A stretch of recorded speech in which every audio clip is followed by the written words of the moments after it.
చొప్పదండి నియోజకవర్గం రామడుగు మండలంలో ఈరోజు జగదీశ్వర్ రెడ్డి సస్పెన్షన్కు నిరసనగా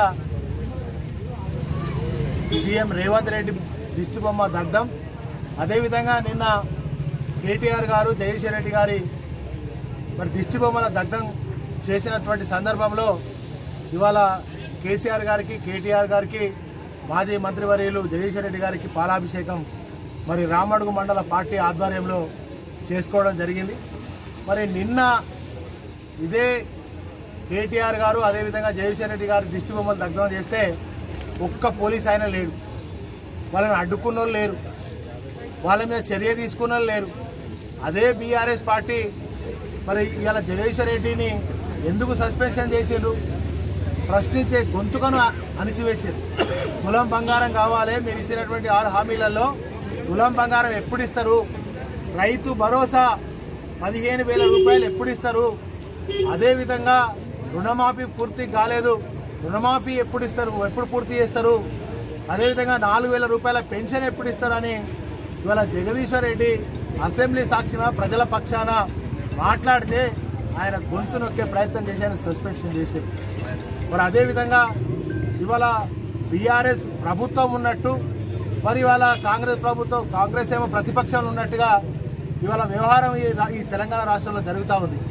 ఇవాళ కేటీఆర్ అదేవిధంగా జగదీశ్వర్ రెడ్డి మంత్రులు ఇప్పుడేమన్నా వాళ్ళ దిష్టిబొమ్మలు దగ్ధం చేయాల్సినటువంటి అవసరం ఏమన్నది? వాళ్ళు ఏమన్నారు అసలు తెలంగాణ ముఖ్యమంత్రిని ఉద్దేశించి కానీ ఇంకేమన్నా మాట్లాడారో? ప్రజల పక్షాన మాట్లాడి, ప్రజల పక్షాన మాట్లాడితే చట్టమేమో కాంగ్రెస్కు చుట్టమైంది, చట్టమేమో కాంగ్రెస్కు చుట్టమైంది. రాజ్యాంగం కూడా సవరించి బీఆర్ఎస్ పార్టీకి ఒక రాజ్యాంగం, కాంగ్రెస్కు రాజ్యాంగం లాగా తెలంగాణలో ఇవాళ పరిస్థితులు ప్రభుత్వం ఆ విధంగా నడుస్తూ ఉంది. కనుక ఖబర్దార్ కాంగ్రెస్ ప్రభుత్వమా, రేవంత్ రెడ్డి గారు ముఖ్యమంత్రి గారు మీకు నిజంగా చిత్తశుద్ధి ఉంటే మొట్టమొదటిగా నిన్న కూడా బూతులు మాట్లాడుతూ ఉన్నాడు. తిట్లు తిట్టుడు కాదయా, నువ్వు ఇంకా ప్రతిపక్షంలో లేవు రేవంత్ రెడ్డి, నువ్వు ఒక సీఎం బాధ్యత గల సీఎంగా ఉన్నావు అనేటువంటి జ్ఞానాన్ని తెచ్చుకుంటే మంచిది. ఇప్పటికైనా నువ్వు చెప్పినటువంటి 6 గ్యారంటీలు 420 హామీలను నిలబెట్టు. ఫస్ట్ మొట్టమొదటిగా నువ్వు ఇచ్చినటువంటి ఏవైతే 15 మాసాలు అయితే 15 మాసాలుగా ఇవాళ వరకు ఒక్క హామీ కూడా చేయకపోతే ఆ హామీలను కరెక్ట్ చేస్తే బాగుంటుంది. ఇక్కడ ఉన్నటువంటి చొప్పదండి ఎమ్మెల్యే దద్దమ్మ ఎమ్మెల్యే ఉన్నాడు, ఇవాళ 20,000 ఎకరాలు ఎండిపోతా ఉంటే కనీసం వచ్చి చూడలేదు. నీళ్లు ఇవ్వాలని డిసెంబర్కి చెప్తాను, ఇప్పటి వరకు ఆ నీళ్లు వదిలిపెట్టే పరిస్థితి లేదు. నీళ్లు ఎక్కడ ఎండిపోయినాయని వాళ్ళ సోషల్ మీడియాలో మాట్లాడుతున్నారు. సోషల్ మీడియాలో మాట్లాడుతున్నటువంటి వ్యక్తులకు నేను ఒకటే చెప్తున్నాను, మీరు ఈ కాన్స్టిట్యున్సీ బిడ్డ, ఇక్కడ పుట్టినటువంటి బిడ్డలు మీరు ఒక్కసారి ఇక్కడ రైతాంగం అంతా అల్లాడుతున్నారు, పంటలు ఎండిపోతా ఉన్నాయి. ఈ ప్రాంతంలో పుట్టినటువంటి ప్రతి బిడ్డ ఒక్కసారి ఆలోచించండి. ఇదే నారాయణపూర్ రిజర్వాయర్ దగ్గరకు వచ్చి ఒక్క ఎకరం కూడా నేను ఎండిపోని అని అన్నాడు కదా, ఒక్క ఎకరం కూడా ఎండిపోని అన్నాడు కదా. ఇవాళ ఇక్కడ స్థానిక ఎమ్మెల్యే నువ్వు రా, ఏ మండలానికి వస్తావో రా, నేను చూపిస్తా. అక్కడ మా రైతులు చూపిస్తారు. రైతులు రోజు అన్నమో రామచంద్ర అని అన్ని పత్రికలు కూడా ఘోషిస్తూ ఉన్నాయి. అరణ్య రోజులుగా రైతు పరిస్థితి ఉన్నది. కనుక ఇవాళ మేము దిష్టిబొమ్మలు దగ్ధం చేస్తే మమ్మల్ని అరెస్ట్ చేస్తారు, కేసులు పెడతారు. వాళ్ళు చేస్తేనేమో ఇంకో రకంగా వాళ్ళని పట్టించుకునే నిన్న 6 మండలాలలో రాష్ట్ర వ్యాప్తంగా కూడా ఇవాళ కేటీఆర్ గారు జగదీశ్వర్ రెడ్డి దిష్టిబొమ్మ దగ్ధం చేస్తే ఒక్క పోలీసు లేడు. అంటే ఇది పోలీసుల రాజ్యమా, కాంగ్రెస్ రాజ్యమా? ఇవాళ ఈ తెలంగాణ ప్రభుత్వంలో స్వతంత్రం ఉందా? ప్రజాపాలన అంటే ఇదేనా? ప్రజాపాలన అంటే ఇదేనా? మనిషికి ఒక సపరేట్ రాజ్యాంగం ఏమన్నా కాంగ్రెస్ ప్రభుత్వం సపరేట్ ఒక రాజ్యాంగం రాస్తుందా? ఒక్కసారి పోలీసులు కూడా మీరు కూడా ఒక్కసారి ఆలోచించండి.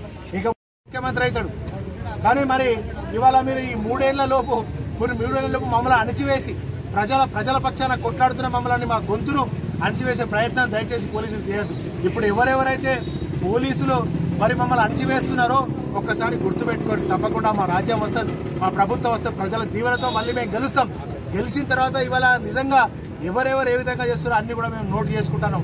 తప్పకుండా సరైనటువంటి గుణపాఠం అందరికీ చెప్పవలసి వస్తుంది.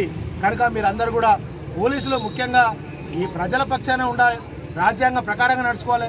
చట్టం అందరికీ మరి ఒకటే రకంగా సమానంగా ఉంటుంది. ప్రభుత్వంలో ఉన్న ఒక రకంగా, ప్రభుత్వంలో లేని వాళ్ళకి ఒక రకంగా చట్టం ఉండదు. కనుక మీరు కూడా కొద్దిగా జాగ్రత్తగా ఆలోచించి ముందుగా న్యాయపరంగా వెళ్ళండి. ఏమైనా ఇప్పుడు మా దగ్గరకు వచ్చి మమ్మల్ని విపరీతమైనటువంటి మమ్మల్ని లాఠీ చార్జ్ చేసే విధంగా మీరు ప్రయత్నం చేశారు. మరి నేను కాంగ్రెస్లో వస్తే అదే దిష్టిబొమ్మ దగ్ధం చేస్తే ఒక్క పోలీస్ అయినా లేడు. ఎందుకు ఈ వివక్షత అని అడుగుతా ఉన్నా. ఎందుకు ఈ వివక్షత? పోలీసులారా ఒక్కసారి మీరు కూడా ఆలోచన చేయండి. జిల్లా ఎస్పీకి సిపికి నేను రిక్వెస్ట్ చేస్తా ఉన్నా. మీరు ఒకసారి పోలీసు చొప్పదండి నియోజకవర్గంలో పోలీసులందరితో మాట్లాడండి, ఎస్ఐలతో సీఎలతో మాట్లాడండి. మరి ఈ విధంగా వివక్షత ఎందుకు చూపుతున్నారు అనేది మీ పని. ప్రభుత్వ కార్యకర్తలు కాదు మీరు, కాంగ్రెస్ జెండా వేసుకున్నటువంటి కార్యకర్తలు కాదు మీరు. మీరు ప్రజల కోసం ఉండేటువంటి వాళ్ళు కనుక దయచేసి ఆలోచన చేయండి. సిపి గారు అందరూ పిలిచి మాట్లాడండి. వాళ్లకో తీరు వీళ్ళతో ఉండకుండా నిజంగా మీరు చర్యలు తీసుకోవాలని చెప్పి నేను డిమాండ్ చేస్తూ, కాంగ్రెస్ ప్రభుత్వం మీకు చిత్తశుద్ధి ఉంటే 6 గ్యారెంటీలు అమలు చేసి చూపించండి. కానీ ఈ విధంగా కక్షపూరితమైనటువంటి రైతులంటే పగ, ప్రజలంటే కక్ష, ఈ కక్షపూరితమైన పగపూరితమైనటువంటి చర్యలు ఉండొద్దని చెప్పి మరొకసారి నేను డిమాండ్ చేస్తూ, పోలీసులు నిన్న జరిగినటువంటి ఏదైతే